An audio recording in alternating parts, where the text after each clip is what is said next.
Jemaat yang dikasihi Tuhan Yesus Kristus, Shalom. Seluruh presbiter bertugas mengucapkan selamat beribadah di hari Minggu kedua sesudah Pentakosta. Kiranya ibadah yang kita lakukan saat ini berkenan di hadapan Tuhan. Pemberita firman pada ibadah ini adalah Vikaris Moria A.Y. Waruwu. Mari berdiri, muliakan Tuhan dalam puji-pujian dan sorak-sorai karena kasih setianya yang tak berkesudahan.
Jemaat Tuhan yang terkasih di dalam Yesus Kristus, mari kita tabiskan ibadah kita di minggu kedua sesudah Pentakosta, bahwa pertolongan kita adalah di dalam nama Tuhan yang menjadikan langit dan bumi.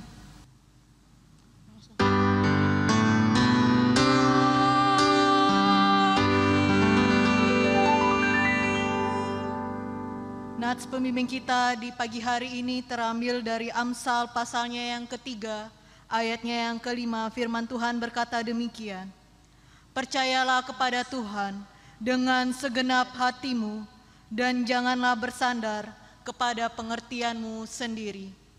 Terimalah salam, kasih karunia, rahmat dan damai sejahtera dari Allah Bapa dan Kristus Yesus Tuhan kita menyertai engkau.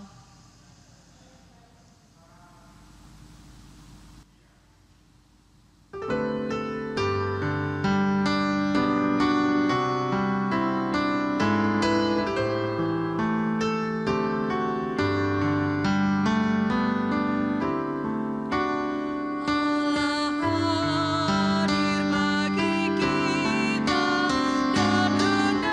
hendak memberi berkat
Doa hari ini, jemaat Tuhan, mari kita berdoa.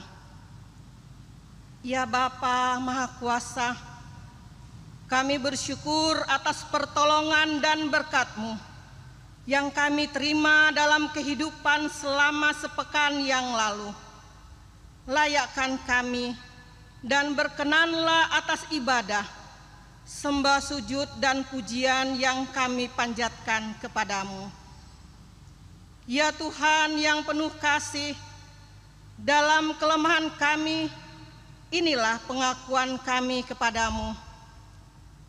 Kami mengakui kesulitan kami untuk tetap hidup dalam hikmat-Mu. Kami cenderung mengabaikan waktu untuk bersekutu dengan-Mu. Kami mengabaikan hikmat Tuhan yang telah kami dengar. Kami dengan mudah mengabaikan orang lain dan mementingkan diri sendiri. Ampunilah kami yang tak mampu untuk saling menjaga, sehingga semua orang dalam persekutuan ini tetap berada dalam kekudusan hidup. Ajarlah kami untuk melihat kesempatan dengan baik, sehingga kami tidak saling menjatuhkan, namun saling mendukung bagi segenap ciptaan-Mu. Karena itu Tuhan, kami memohon.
Jemaat Tuhan yang terkasih di dalam Yesus Kristus, mari kita satukan hati di hadapan Tuhan dan kiranya Roh Kudus menuntun kita untuk mengerti akan kebenaran firman-Nya. Mari kita bersatu di dalam doa. Ya Allah Bapa kami yang bertata di dalam kerajaan sorga, Sang sumber pengetahuan kami dan Sang sumber kehidupan kami. Terima kasih banyak Tuhan, karena sampai detik ini Engkau masih memberikan kami nafas kehidupan serta kesehatan yang baik, sehingga kami bersama keluarga kami di rumah kami masing-masing dapat kembali berkumpul bersama bersatu hati untuk memuji dan memuliakan nama-Mu dan merenungkan firman-Mu Tuhan. Kiranya Roh Kudus-Mu mau hadir di dalam setiap rumah kami masing-masing saat ini Tuhan, agar kami Engkau boleh mampukan untuk mengerti dan melaksanakan kebenaran firman-Mu yang akan sebentar lagi kami renungkan. Berkati juga hamba-Mu Tuhan yang akan menyampaikan firman-Mu, kiranya segala perkataan yang hamba-Mu ucapkan, itu adalah sesuai dengan kebenaran firman-Mu. Bersabdalah ya Tuhan, karena kami siap untuk mendengarkannya. Di dalam nama-Mu Yesus Kristus kami telah mengucap syukur, amin. Jemaat Tuhan yang terkasih, mari saya undang untuk berdiri untuk mendengarkan firman Tuhan yang dibacakan dari Alkitab. Haleluya.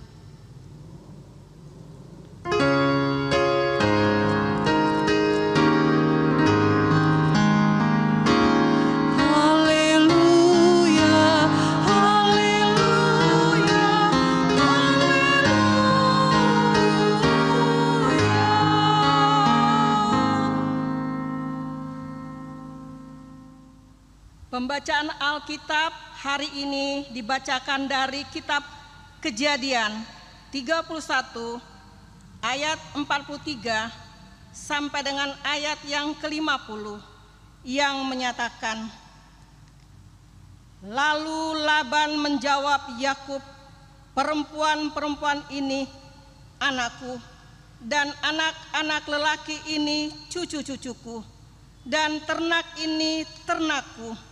Bahkan segala yang kau lihat di sini adalah milikku. Jadi, apakah yang dapat kuperbuat sekarang kepada anak-anakku ini, atau kepada anak-anak yang dilahirkan mereka?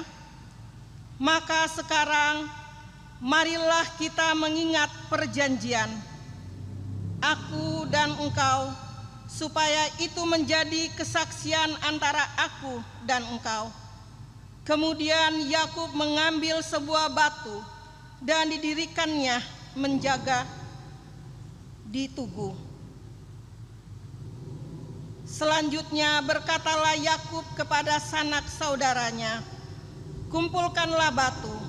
Maka mereka mengambil batu dan membuat timbunan.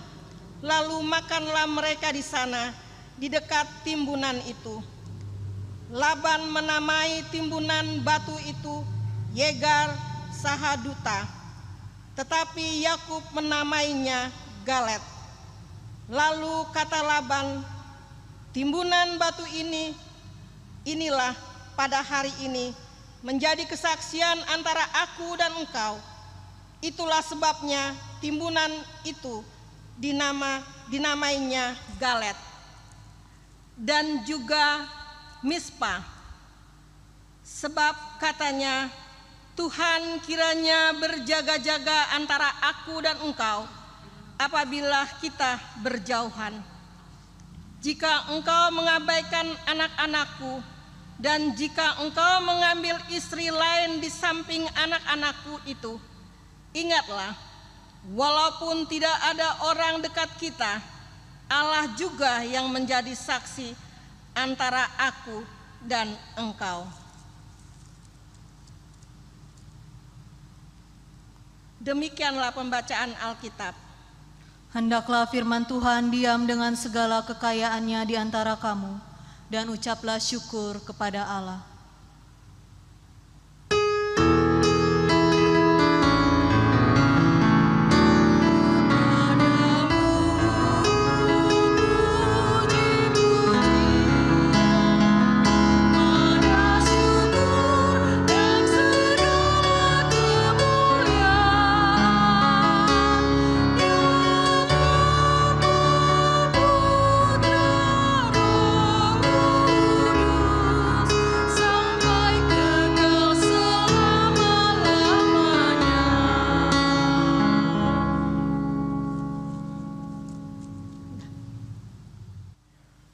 Jemaat Tuhan, silakan duduk kembali. Shalom Bapak Ibu yang terkasih di dalam Yesus Kristus. Kiranya keadaan Bapak Ibu dan kita sekalian tetap berada di dalam kondisi sehat-sehat saja, dan kita kembali beribadah di minggu kedua sesudah Pentakosta, terutama kita lakukan di rumah kita masing-masing di kanal YouTube GPIB Peniel saat ini. Jemaat Tuhan yang terkasih di dalam Yesus Kristus, pernahkah kita mendengar istilah seorang menantu dan mertua bagaikan air dan minyak? Dengan kata lain, baik menantu maupun mertua ini sulit menjalani sebuah relasi yang harmonis karena adanya sebuah konflik ataupun adanya perbedaan pendapat di antara kedua relasi ini. Tapi tenang saja Bapak Ibu, tidak semuanya kok. Karena ada juga beberapa, mungkin juga banyak jumlahnya, yang mampu menjalin hubungan yang harmonis antara menantu dan mertuanya. Sebuah situasi antara menantu dan mertua bagaikan air dan minyak inilah yang terjadi di antara Yakub dan Laban. Yakub sebagai menantunya dan Laban sebagai mertuanya. Laban juga digambarkan sebagai saudara dari Ribka, yaitu ibu dari Yakub ini sendiri. Bapak Ibu bisa membacanya di Kejadian 29 ayatnya yang ke-12. Air dan minyak memang sifatnya sama-sama cair, bentuknya sama-sama cair, tetapi tidak akan pernah bisa menyatu. Seperti itulah Yakub dan Laban Bapak Ibu. Meskipun mereka sama-sama merupakan gender laki-laki, Akan tetapi karakter, sifat, pendidikan, bahkan latar belakang dari kehidupan mereka terbentuk dari kecil hingga mereka dewasa sampai saat ini, itu mengubah pola pikir, bahkan mengubah cara mereka bersikap dan bertutur kata di dalam sebuah lingkupan sosial. Inilah yang kemudian membuat mereka berbeda pendapat. Sehingga ketika mereka dipertemukan dengan sebuah permasalahan yang sama, mereka sangat sulit menjalin ataupun membangun sebuah relasi yang harmonis sebagai menantu dan mertua. Layaknya kisah dalam sebuah sinetron di televisi, Bapak Ibu, kita akan melihat bahwa apa sih sebenarnya sesungguhnya yang sedang terjadi antara Yakub dan Laban, dan akankah Laban maupun Yakub dapat menjadi ataupun membangun sebuah relasi sebagai menantu dan mertua dalam sebuah konteks berdamai dan menjalin hubungan yang harmonis, atau jangan-jangan Laban dan Yakub justru terus membangun relasi di dalam sebuah yang namanya pertikaian. Mari kita temukan jawabannya di dalam perenungan firman Tuhan kita di minggu kedua sesudah Pentakosta ini. Bapak Ibu yang terkasih di dalam Yesus Kristus, ada beberapa poin yang menjadi catatan penting bagi perhatian kita di dalam perenungan firman Tuhan kita di saat ini. Poin yang pertama, penyebab ketidakharmonisan antara menantu dan mertua ini. Mari kita mundur sejenak Bapak Ibu pada pasalnya yang ke-29, karena seperti yang di awal tadi saya ucapkan bahwa kisah Laban dan Yakub ini layaknya sinetron. Jadi sebelum kita mampu memahami pasalnya yang ke-31 ini, kita harus terlebih dahulu melihat episode yang pertama. Dan episode yang pertama terletak di pasalnya yang ke-29. Saya akan menguraikan secara singkat. Di sana terdapat atau tergambarkan bahwa pertemuan antara Yakub dan Laban masih dalam rangka pelarian Yakub menghindari saudaranya yaitu Esau. Pertikaian yang terjadi antara Yakub dan Esau ini perihal tentang hak kesulungan yang direnggut oleh Yakub terhadap Esau demi sebuah sup kacang merah. Bapak Ibu bisa melihatnya di Kejadian 25 ayatnya yang ke-19 sampai yang ke-34. Dalam masa pelarian inilah yang akhirnya membuat Yakub bertemu dengan Laban, saudara dari ibunya yaitu Ribka, dan kedua putri dari Laban itu sendiri. Dan kemudian mereka dipertemukan di tempat tinggalnya Laban yaitu di Haran. Kemudian masalah yang pertama yang timbul di antara keduanya ialah yang pertama, penipuan yang dilakukan oleh Laban terhadap Yakub. Jika kita lihat di pasalnya yang ke-29, ayatnya yang ke-15 sampai yang ke-30, kita akan menemukan jawabannya.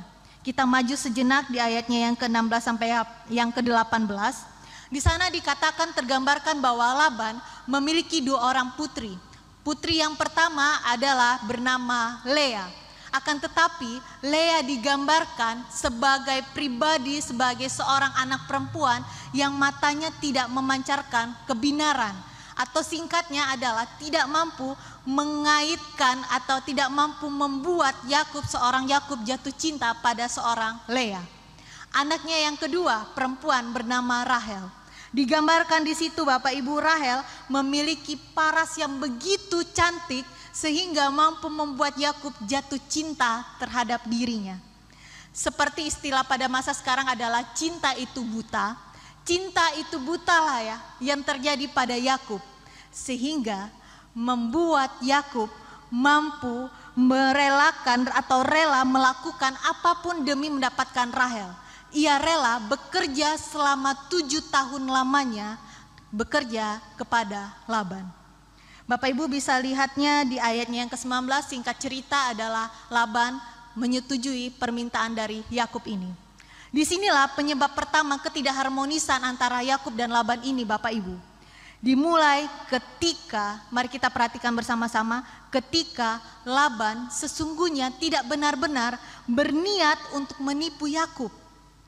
Yang dilakukan oleh Laban ini murni hanya karena kasih sayangnya terhadap Lea. Sehingga ada istilah juga Bapak Ibu, mungkin Bapak Ibu dengar dalam kehidupan sehari-hari, tidak boleh seorang anak tidak boleh melangkahi anak pertama. Istilahnya begini, tidak boleh melangkahi anak pertama. Jadi anak kedua dan ketiga dan keempat sangat tabu untuk menikah terlebih dahulu jikalau anak pertamanya tidak menikah terlebih dahulu. Singkatnya seperti itu. Sehingga karena rasa sayangnya Laban sebagai seorang ayah, dia ingin Lea terlebih dahulu mendapatkan jodoh. Dengan cara akhirnya Laban menipu Yakub dengan cara membawa Lea kepada Yakub pada malam hari. Sehingga Yakub akhirnya, singkat cerita, Yakub akhirnya tidur bersama Lea. Ini adalah istilah dari pernikahan pada masa itu. Dan keesokan harinya Yakub baru menyadari bahwa perempuan yang ada di sampingnya bukanlah Rahel, tetapi Lea. Kalau kita lihat Bapak Ibu sedikit mengganjal, bagaimana bisa Yakub tidak mengetahui bahwa perempuan yang ada di sampingnya bukanlah Rahel tetapi Lea. Pada masa itu Bapak Ibu di Palestina kuno, perkawinan adalah sebuah hajatan keluarga yang begitu penting, sehingga tanpa adanya sebuah ikatan seperti halnya perkawinan modern pada masa sekarang. Dan sebagai gantinya, mempelai dianggap sudah menikah jikalau sudah tidur bersama laki-laki atau pasangannya ini. Dan Laban pun membawa Lea ke dalam tenda Yakub pada malam hari. Dan di situ digambarkan bahwa Lea kemungkinan besar menggunakan cadar sehingga Yakub sulit untuk membedakan apakah itu Lea ataupun Rahel. Dan poin yang kedua adalah penyebab ketidakharmonisan antara Yakub dan Laban sebagai seorang menantu dan mertua adalah Yakub menipu balik ayah mertuanya. Menarik Bapak Ibu. Pertama tadi adalah mertuanya yang menipu menantunya, sekarang menantunya yang menipu mertuanya. Ketidakharmonisan ini bermula dari permintaan Yakub yang disetujui oleh Laban sebagai ayah mertuanya untuk kembali kepada kampung halamannya, yaitu di Kanaan, di tanah Kanaan, dengan niat untuk memulai kehidupan baru bersama istri-istrinya. Kalau Bapak Ibu baca di pasalnya yang sebelumnya, di pasalnya yang ke-30, di sana tergambarkan bahwa Yakub tidak memiliki istri, bukan hanya memiliki istri Lea maupun Rahel, tetapi dia memiliki 4 istri. Istri yang pertama adalah Lea, kemudian istri yang kedua adalah Rahel, dan istrinya yang ketiga adalah budak dari Rahel yang bernama Bilha, dan istrinya yang keempat adalah budak dari Lea bernama Zilpa. Dan dari keempat istri inilah menghasilkan 13 anak, di antara satunya adalah anak perempuan bernama Dina. Dan dari ke-12 anak laki-laki inilah yang menjadi wakil dari suku bangsa Israel itu sendiri. Lanjut lagi Bapak Ibu, kita lihat pada Kejadian 31 ayatnya yang ke-41. Di sana tergambarkan bahwa Yakub tidak serta meminta izin kepada ayah mertuanya untuk pulang kembali ke tanah Kanaannya, tetapi dia juga meminta upah atas dirinya selama ia bekerja sepanjang 20 tahun di dalam rumahnya Laban. Kalau kita uraikan di pasalnya 31 ayat 41, di sana teruraikan selama 20 tahun itu adalah 14 tahun untuk mendapatkan Lea dan Rahel, dan 6 tahun untuk mendapatkan ternak milik Laban untuk bisa dijadikan harta miliknya, yaitu Yakub. Disinilah mulai penyebab ketidakharmonisan yang kedua Bapak Ibu. Dimulai dari pasal yang ke-30 ayatnya yang ke-32 sampai 43. Yakub meminta upahnya untuk dirinya, yaitu ternak dan kambing domba yang berwarna hitam, kemudian berbintik-bintik, dan kemudian berbelang-belang. Mengapa demikian? Kenapa hal ini menjadi masalah? Karena pada masa itu Bapak Ibu, hanya sedikit domba dan kambing yang berwarna hitam, berbelang-belang maupun berbintik-bintik, sehingga membuat Yakub akhirnya memutar otaknya, menggunakan kelicikannya, menggunakan akal pikirannya, bagaimana dia bisa tetap mendapatkan harta berupa ternak ini dalam jumlah yang banyak. Kalau Bapak Ibu baca lebih lanjut di pasalnya yang 30 ayat yang ke-37 sampai 43, di sana tergambarkan bahwa Yakub menggunakan akal cerdiknya dengan sengaja menaruh daun hijau dari pohon hawar, pohon badam, dan pohon berangan, kemudian dikupasnya dahan-dahan itu sehingga berbelang-belang, dan dengan sengaja ia taruh di dalam palungan dan di tempat minum para kambing dan domba itu sendiri. Kenapa Bapak Ibu? Karena pada masa itu orang-orang percaya bahwa setiap binatang, setiap ternak, kambing dan domba saat berkembang biak, apapun yang mereka lihat di depan matanya, itulah yang akan menentukan anak-anak yang akan dilahirkannya ketika mereka harus berkembang biak. Kemudian bertambah banyaklah hewan ternak. Hal inilah yang membuat akhirnya Yakub memiliki hewan ternak dalam jumlah yang banyak. Lebih lanjut Bapak Ibu, setelah mendapatkan banyak kambing domba sebagai hartanya, Yakub pun akhirnya membawa semua istrinya dan anak-anaknya dan harta hewan ternaknya, kambing dan domba, lari menuju kembali kepada kampung halamannya di tanah Kanaan. Namun kemudian sebelumnya dia harus melewati pegunungan Gilead, dan yang menjadi masalahnya adalah Yakub pergi membawa semuanya tanpa harus pamit, tanpa pamit terlebih dahulu kepada ayah mertuanya. Inilah yang akhirnya menjadi alasan utama akhirnya Tugu Mispa ini pun didirikan. Dan poin yang kedua atau poin yang terakhir adalah Bapak Ibu, di episode selanjutnya kita akan melihat sisi lain dari seorang Laban. Dia bukan hanya lagi sebagai seorang mertua yang galak, bukan, tetapi dia menunjukkan seorang ayah yang mampu meredam rasa amarahnya terhadap menantunya demi dapat melihat secara langsung, demi dapat berpamitan secara langsung kepada istri dan cucu-cucunya. Bapak Ibu bisa lihat di pasalnya 31 ayatnya yang ke-28.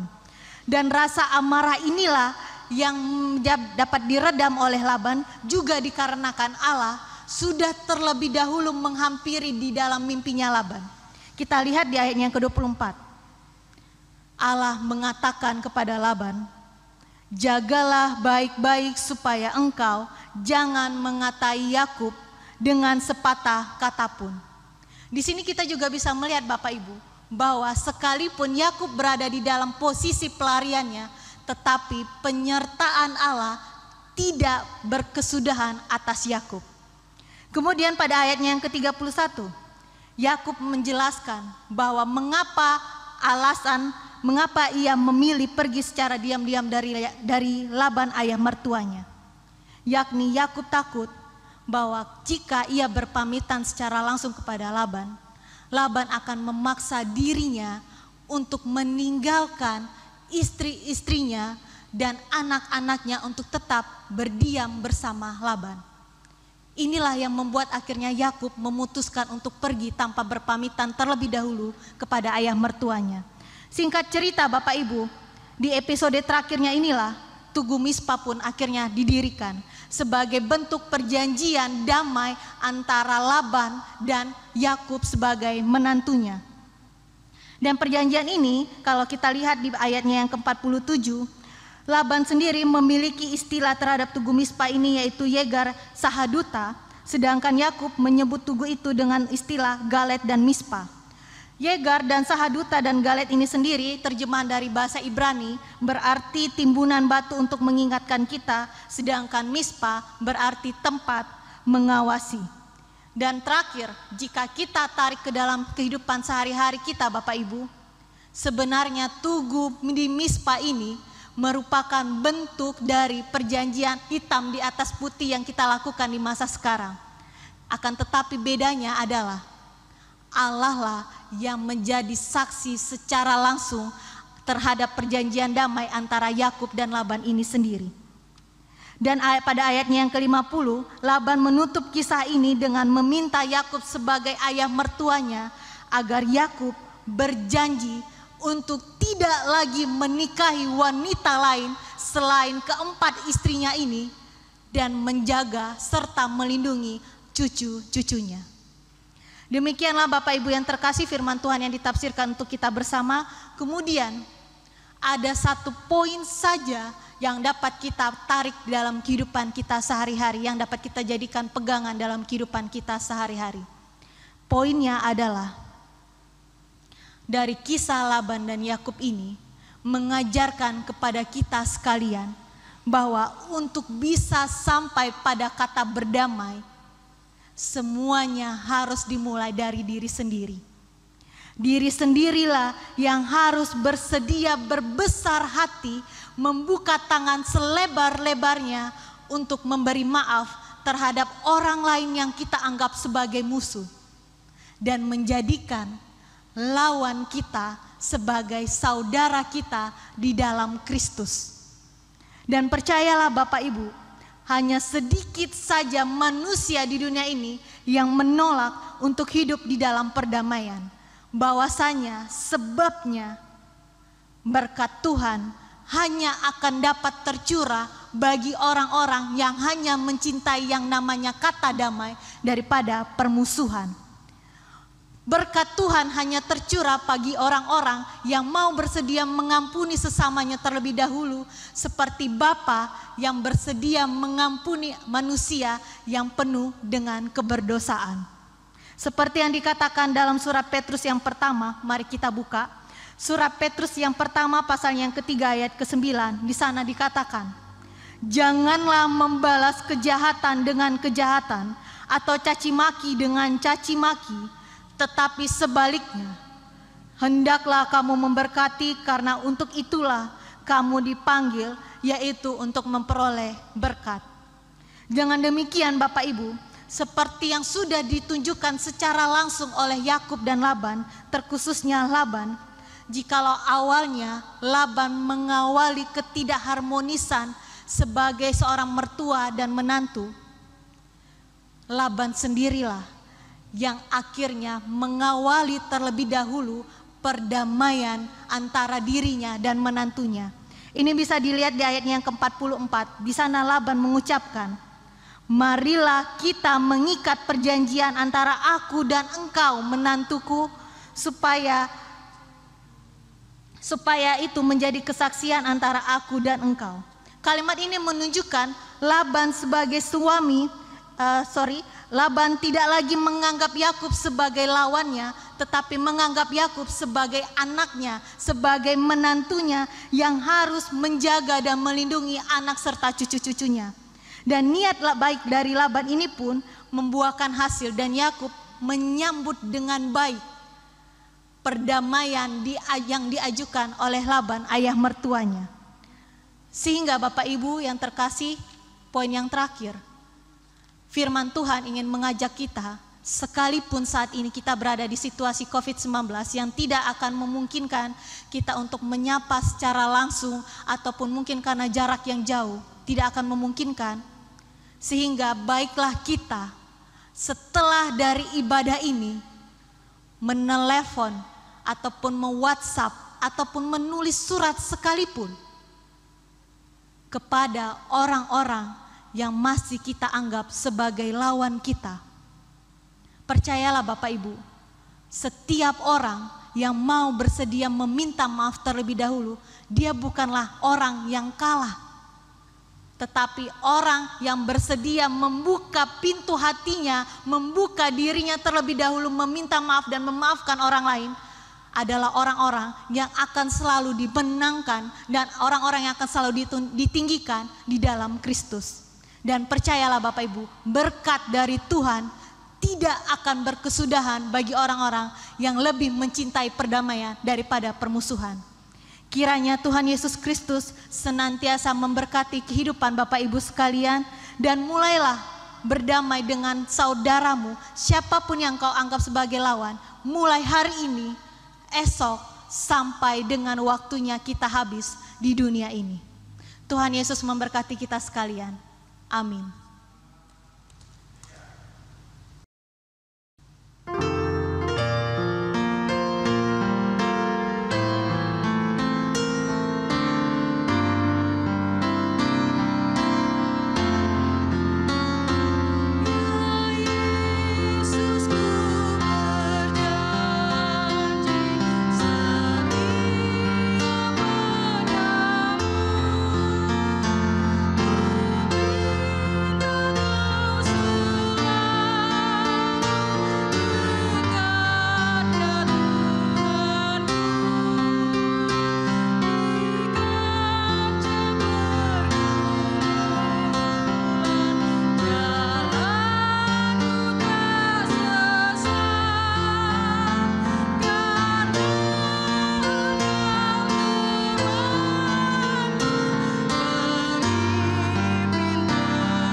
Umat kekasih Tuhan, marilah berdiri.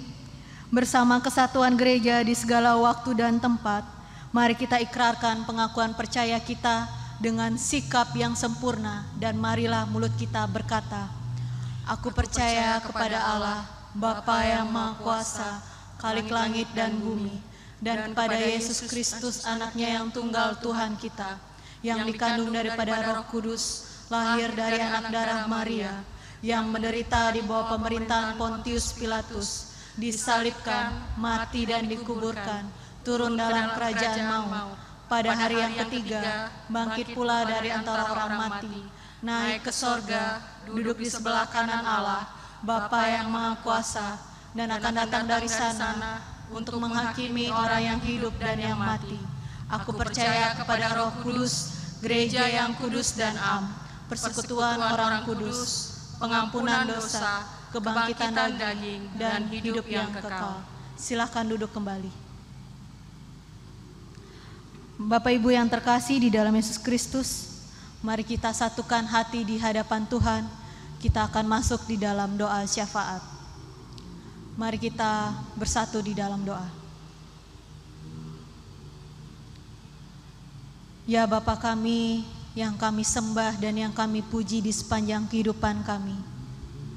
Terima kasih Tuhan karena firman-Mu telah mengajarkan kami satu hal lagi untuk apa yang harus kami lakukan di dalam kehidupan kami lepas pribadi, di mana kami harus memulai sebuah kata damai, dan semuanya harus dimulai dari diri sendiri. Tidak bisa memaksakan orang lain untuk memulainya, tetapi diri kami sendirilah yang memulai, membuka tangan kami, membuka pintu hati kami untuk bersedia memaafkan, untuk bersedia meminta maaf terlebih dahulu kepada orang-orang yang mungkin kami anggap sebagai lawan. Sehingga setiap orang yang masih kami anggap sebagai lawan dapat kami rangkul, dapat kami jadikan sebagai saudara kami di dalam Kristus. Karena kami menginginkan Tuhan dan kami membutuhkan berkat-Mu untuk terus berlimpah di dalam kehidupan kami, bukan berkat yang jauh dari kehidupan kami Tuhan. Untuk itulah Tuhan kami memutuskan sebagai anak-anak-Mu, mulai hari ini, esok, sampai akhirnya kami menghabiskan waktu kami di dalam dunia ini, untuk kami lebih mencintai kata damai daripada permusuhan. Terima kasih Tuhan, kami ingin membawa ke dalam tangan-Mu situasi negara Indonesia kami. Kami yakin dan percaya Tuhan, dan kami tidak putus-putusnya berdoa memohon kepadamu, bertekuk lutut di hadapan-Mu Tuhan, bersatu hati sebagai jemaat-Mu, memohon Tuhan, sudahilah situasi yang tidak menyenangkan saat ini Tuhan. Tolong Tuhan, angkatlah segala bentuk virus COVID-19 yang masih melanda Indonesia kami dan melanda dunia kami. Pulihkanlah kembali Tuhan bumi pertiwi kami, agar kami dapat kembali beribadah, bersekutu, bersatu hati sebagai jemaat-Mu, beribadah langsung di bait-Mu Tuhan, karena kami rindu untuk bersekutu bersama-Mu. Kami rindu Tuhan untuk menjalin relasi satu sama lain, bertegur sapa secara langsung Tuhan, dan menjalani aktivitas kami tanpa harus merasakan rasa takut ataupun merasakan perasaan was-was adanya virus COVID-19 ini Tuhan. Oh Tuhan, tolong pulihkanlah bumi kami, karena kami yakin dan percaya Tuhan, hanya Engkau saja yang sanggup memulihkan bumi kami. Ampuni kami Tuhan atas segala bentuk keberdosaan kami yang mungkin masih menjadi penghalang untuk Engkau memulihkan bumi kami ini. Terima kasih Tuhan, kami membawa ke dalam tangan-Mu gereja kami, baik semua tempat peribadahan, semua umat-Mu yang bersatu hati di hadapan-Mu saat ini Tuhan. Baik gereja yang ada di seluruh pelosok Indonesia, kami membawa ke dalam tangan-Mu, terkhususnya GPIB, dan terkhususnya lebih lagi GPIB Jemaat Peniel. Tolong Tuhan Kau berkati seluruh jemaat kami, baik jemaat kami dari sektor pelayanan 1 sampai dengan 4, maupun jemaat simpatisan Tuhan. Tolong berkati kami semuanya, baik kami sebagai seorang orang tua, sebagai anak yang mungkin telah menerima hasil kelulusan ataupun yang masih menantikan kenaikan kelas di dalam proses ujian Tuhan. Baik kami juga sebagai orang tua, sebagai lansia, tolong Kau berkati kami semuanya Tuhan. Limpahkan sukacita, kesehatan, dan bukalah tingkap-tingkap berkat-Mu Tuhan di dalam setiap pekerjaan yang kami lakukan, sekalipun kami harus melakukannya di tengah situasi COVID-19 saat ini Tuhan. Berkati kami Tuhan, biarkanlah setiap umat-Mu yang menjerit kepadamu, meminta pertolongan atas usaha mereka, ataupun dalam pergumulan kehidupan anak-anaknya, kehidupan mencari pekerjaan sekalipun Tuhan, ataupun dalam kehidupan berumah tangga mereka. Oh Tuhan, tolong sendengkan telinga-Mu, bukalah dan berikanlah jalan keluar bagi setiap permasalahan anak-anak-Mu ini Tuhan, agar nama-Mu saja yang dipuji dan dimuliakan di dalam setiap kehidupan mereka. Terima kasih Tuhan, kami kembali membawa ke dalam tangan-Mu Tuhan seluruh para pelayan-Mu yang senantiasa melayani-Mu Tuhan, terkhususnya di GPIB Peniel ini, mulai dari Bapak Pendeta Inyoman Cepun, beserta istri kekasih Ibu Milka dan anak-anaknya Tuhan. Tolong Tuhan berkati keluarga ini, limpahkan berkat-Mu, limpahkan kesehatan-Mu Tuhan, agar keluarga ini senantiasa Engkau pakai lebih lagi sebagai alat-Mu dalam memberitakan dan memuliakan nama-Mu Tuhan. Berkati Pak Nyoman, agar Pak Nyoman juga, Bapak Pendeta Inyoman Cepun juga, untuk tetap setia berperkara dan setia menjadi seorang gembala yang mengembalakan domba-dombanya, yaitu Jemaat GPIB Peniel. Berkati juga ya Tuhan yang para pelayan-Mu yang senantiasa bertugas di hari ini, terkhususnya para penatua, diaken, pemandu lagu, organis, kameramen, maupun tim edit juga Tuhan, maupun tim belakang layar, maupun tim sound system juga Tuhan. Kau berkati setiap jeripayah kami. Engkau tahu dari sana Tuhan, kami telah meluangkan waktu kami, jeripayah kami, suara kami, maupun tubuh kami, semuanya hanya untuk kemuliaan bagi nama-Mu saja. Dan biar karena itu semuanya boleh berkenan di hadapan-Mu Tuhan. Terima kasih ya Bapa, terima kasih. Kami membawa ke dalam tangan-Mu seluruh jemaat kami, baik yang jemaat kami saat ini berulang tahun selama seminggu sepekan, maupun yang saat ini masih kelemahan tubuh. Tolong Tuhan Engkau pulihkan, Engkau limpahkan panjang umur serta berkat bagi jemaat-jemaat-Mu ini. Inilah doa kami ya Bapa yang jauh daripada sempurna Tuhan. Masih banyak lagi yang kami meminta kepadamu, tetapi kami yakin dan percaya sebelum kami meminta, Engkau lebih tahu apa yang kami butuhkan, dan Engkau pasti akan mencukupkannya ya Tuhan. Ya Tuhan, dalam pengasihan-Mu kami memohon, pelihara kami di dalam Yesus Kristus Tuhan yang telah mengajar kami berdoa secara bersama-sama. Bapa kami yang di sorga, dikuduskanlah nama-Mu, datanglah kerajaan-Mu, jadilah kehendak-Mu di bumi seperti di sorga. Berilah kami pada hari ini makanan kami yang secukupnya, dan ampunilah kami akan kesalahan kami, seperti kami juga mengampuni orang yang bersalah kepada kami. Dan janganlah membawa kami dalam pencobaan, tetapi lepaskanlah kami daripada yang jahat.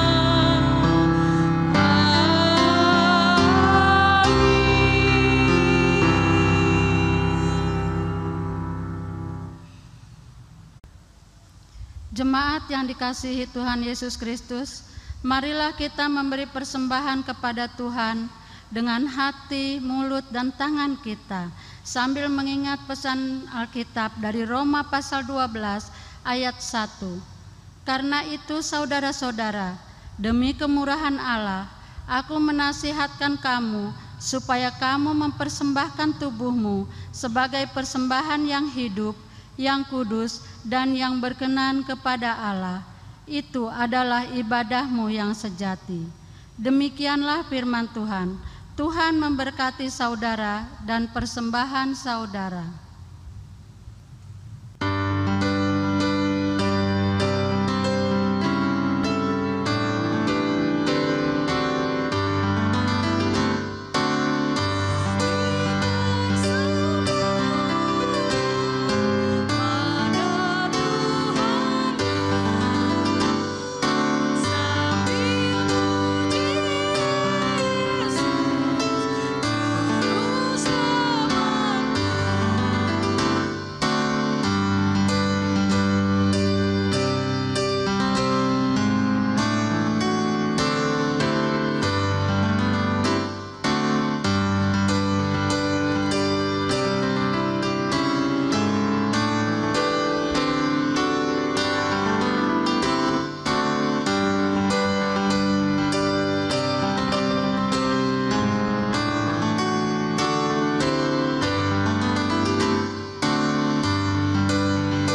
Jemaat Tuhan, marilah berdiri untuk menyerahkan persembahan ini kepada Tuhan dalam doa syukur. Mari kita berdoa. Ya Tuhan Yesus, kami bersyukur kepadamu karena kasih dan pengorbanan-Mu. Kami masih dapat bersekutu bersama memuji dan memuliakan nama-Mu. Saat ini kami membawa ke hadapan-Mu persembahan syukur yang terbaik untuk kemuliaan nama-Mu. Terima serta kuduskanlah ya Tuhan, agar berguna untuk pelayanan kasih dan keadilan demi kemuliaan-Mu. Amin.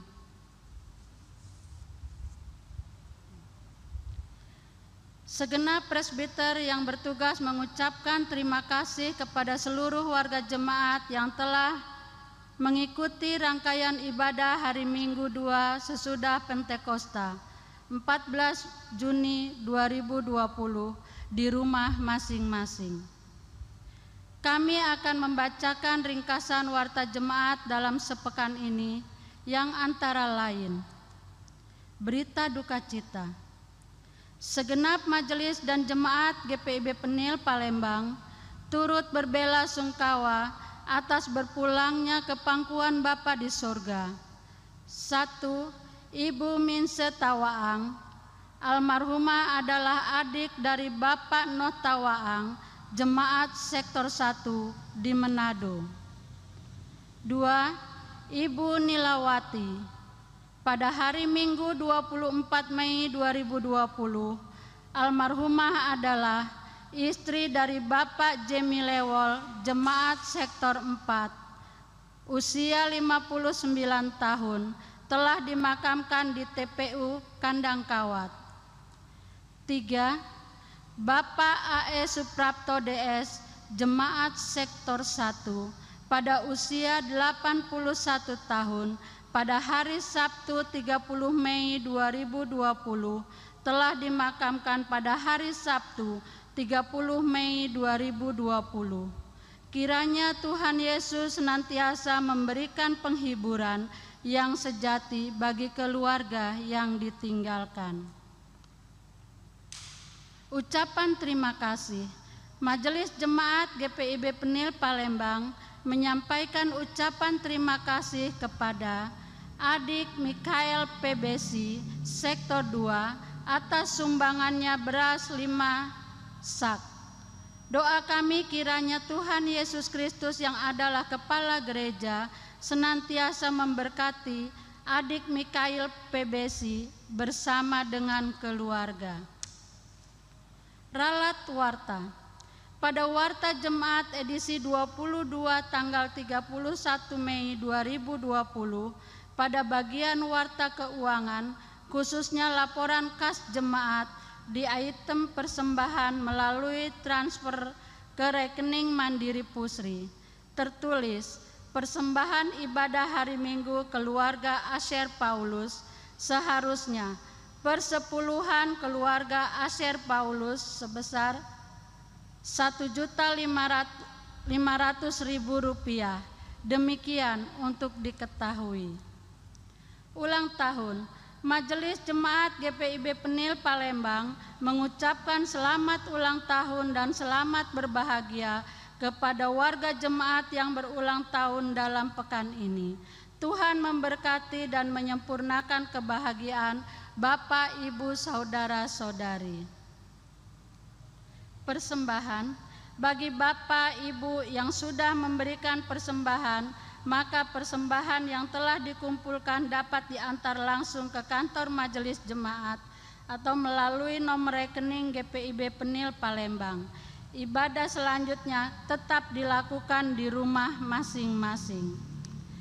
Kami mengucapkan terima kasih kepada seluruh warga jemaat yang tetap di rumah masing-masing dalam upaya memutuskan mata rantai penyebaran COVID-19. Demikianlah ringkasan warta jemaat minggu ini. Atas perhatiannya diucapkan terima kasih. Selamat hari Minggu. Tuhan Yesus memberkati pelayanan kita bersama.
Jemaat Tuhan, marilah berdiri. Pergilah dengan damai sejahtera Kristus, kembalilah ke dalam kehidupanmu sehari-hari, dan laksanakanlah firman Tuhan yang sudah kalian dengar.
Jemaat Tuhan, arahkanlah hati dan pikiranmu kepada Tuhan, serta terimalah berkat-Nya.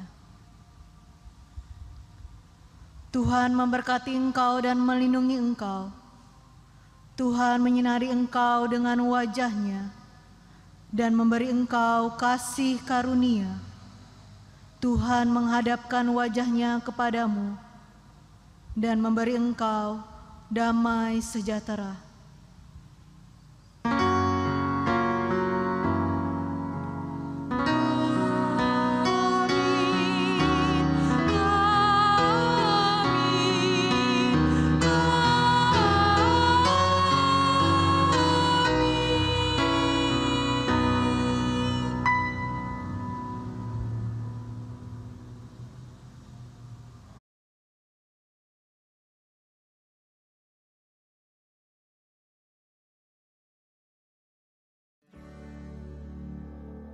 Come, you broken, heavy laden.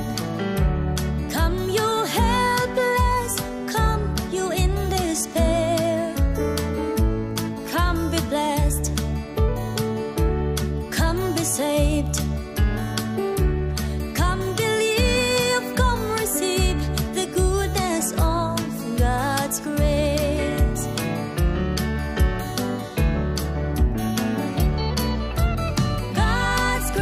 Amazing, the lifeline of my soul. God's grace is faithful. Jesus conquered all. By grace He died, so I may live. By grace I am saved. Come, you weary, hope and be free.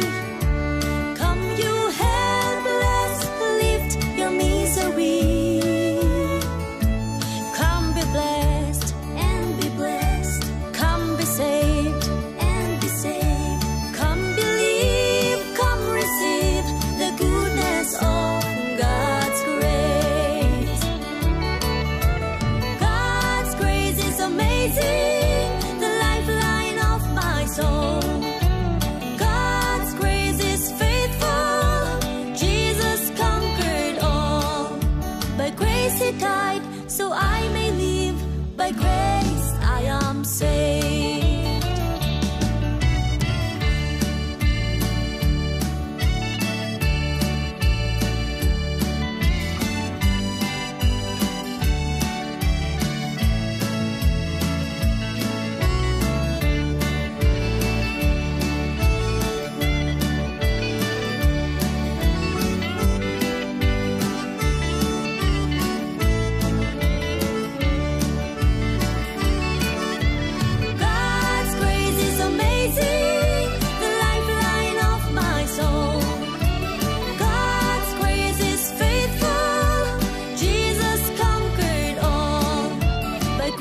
kasih